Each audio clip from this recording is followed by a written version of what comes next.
రోజు చూడని ఇంత హాయిని మరిచిపోదు మనసు. ఒదిగి ఉండి నీ వాకిటిలో బదులు కోరి నే నిలుచున్నా. దారి తెలియని చీకటిలో వెలుగు చూసి కాదంటానా. ఊరించి ఇది ఏ మాసం?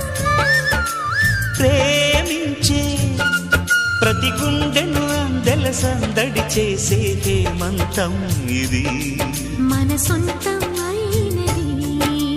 కిలకిల నవ్వే కోయిల కోసం వచ్చింది మధుమాసం. మిలమిల